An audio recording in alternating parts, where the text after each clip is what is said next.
Announced less than a month ago, there's much about the latest Huawei flagship that sets it apart from the crowd. It's got a very big 6-inch screen, a metal body, a speedy new processor, and an excellent fingerprint sensor implementation. If that wasn't enough, the company has also endowed the Mate7 with a 13-megapixel camera and a massive 4100 mAh battery, all fitted within a slender 7.9mm profile. But can the Mate7 compare with what the competition has to offer? This is Chris with PhoneArena, let's find out. Based on looks alone, the Huawei Ascend Mate7 is an easy sell. The rectangular phone with rounded corners isn't anything new or different by any means, but its metal back is very attractive and neat, with just the fingerprint sensor being out of the ordinary. Turning the Mate7 sideways, we've got both the power button and the volume rocker placed on the right within a thumb's distance. The two are also made out of metal and provide great tactile feedback and travel time. So what about ergonomics? Obviously this is a pretty big device by most standards, though there are a few things to keep in mind. First and foremost, thanks to its extremely thin bezels, the Ascend Mate7 is among the most compact 6-inchers on the planet, and it's actually not much larger than the 5.7-inch Samsung Galaxy Note 4 and almost on par with the new 5.5-inch iPhone 6 Plus. However, don't misunderstand this to mean that you can comfortably operate this phablet with just one hand, but any savings in dimensions when docking such big devices are definitely welcome. As touched on already, the Ascend Mate7 has a pretty massive 6-inch display. The IPS panel has a pixel resolution of 1080 by 1920, good for almost 370 pixels per inch. Obviously, this isn't a record-setting pixel density, but the image is still very crisp. The maximum brightness the screen of the Mate7 can achieve peaks at a little over 480 nits, which is good and in our experience provided a very adequate viewing experience outdoors. The screen also has a good color temperature of 7100 Kelvins, meaning that it's only slightly colder looking than it should. As for the color accuracy of the display, Huawei has done a very good job as the average color error is low enough and hues on the whole trail their target values fairly closely with the exception of magenta. As for the rest, we're looking at small deviations that either push a color's specific intensity over or under the ideal saturation threshold.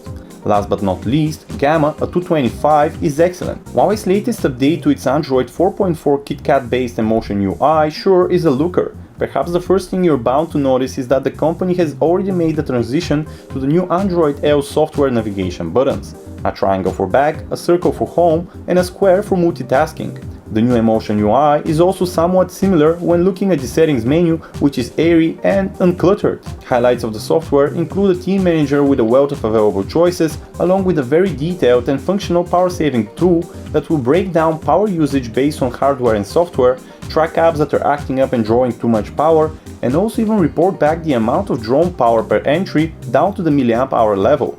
And if you somehow still run out of power, the Mate7 will offer its ultra power saving mode, which turns the device into a feature phone with a black and white UI. There's also a dedicated one-handed mode accessible through the quick settings in the notification bar. We wish Huawei spent more time on this one, however, as the UI size under the special mode does not change and, instead, only the software navigation keys are pushed to either the left or the right, and some elements like dialer keypad are also moved to your preferred side. But the most standout feature of the Mate7 is obviously the fingerprint scanner on its back. Without a doubt, this is the best solution currently on the market, overshadowing even the Touch ID sensor on the Apple iPhone 5s. Like Apple's solution, we're looking at touch type identification, but here we're talking about even lower response times and great accuracy. What makes the scanner even better is the fact that you don't need to first wake up the device. It will work even from a locked state. Last but not least, the sensor's placement at the back just under the camera is well thought out as it's where your index finger naturally looks for support. Tactile feedback is also excellent as the square cutout is recessed into the body of the Mate7, making it easy to locate even early on when you're still learning to work with it. One of the big surprises with the Mate7 is Huawei's homegrown high-silicon Kirin 925 system on chip.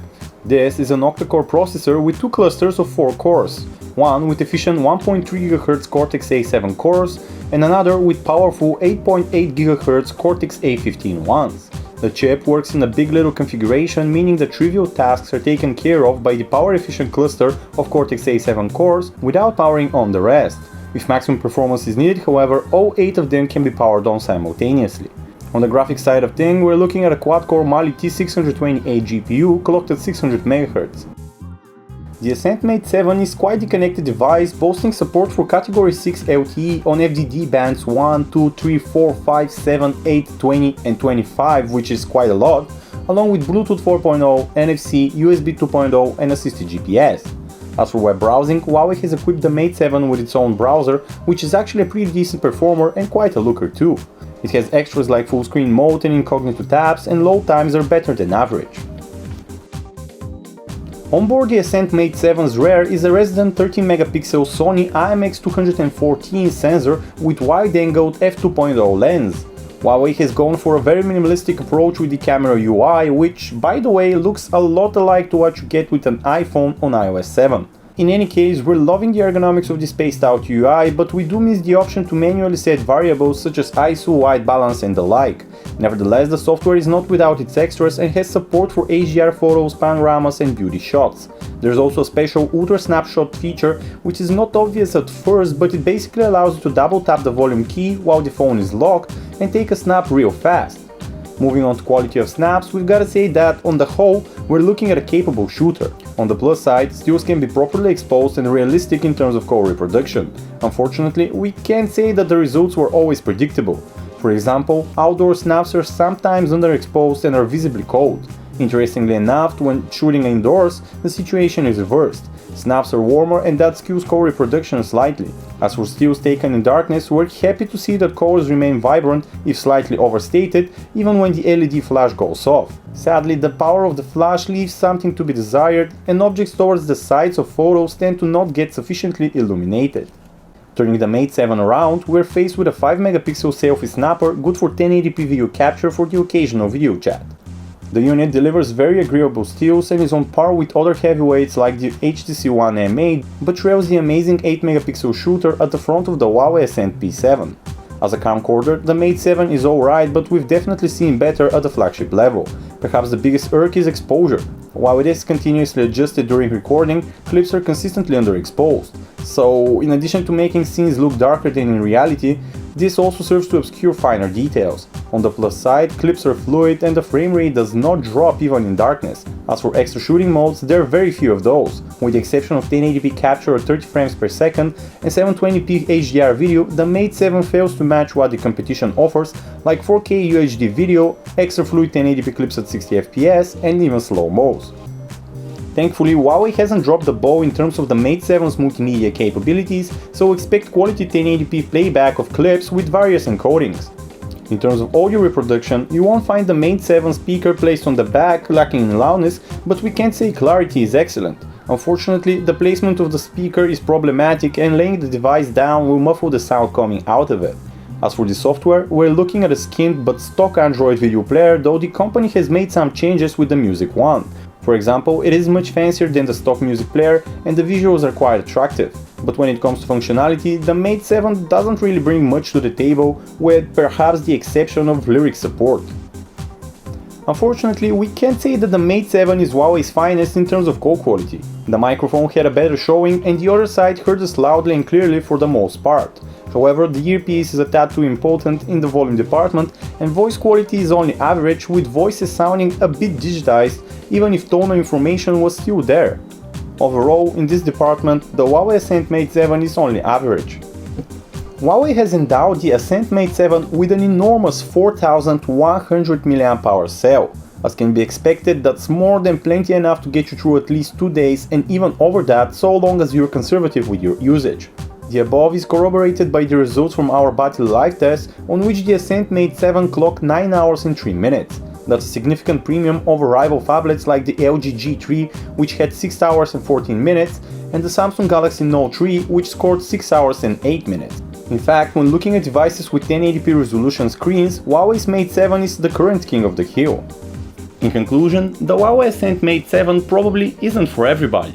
Certainly the 6-inch screen will put off some, as that's obviously way into phablet territory.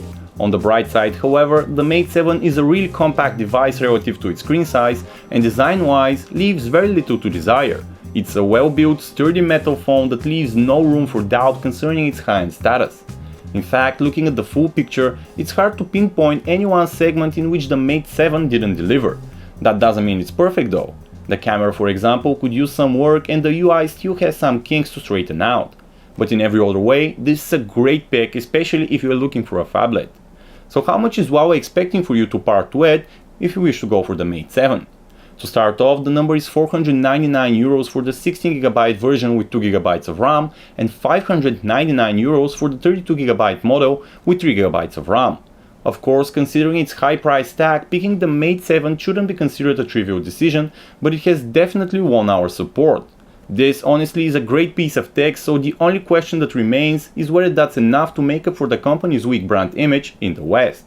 Once again, this was Chris with PhoneArena, thank you for tuning in.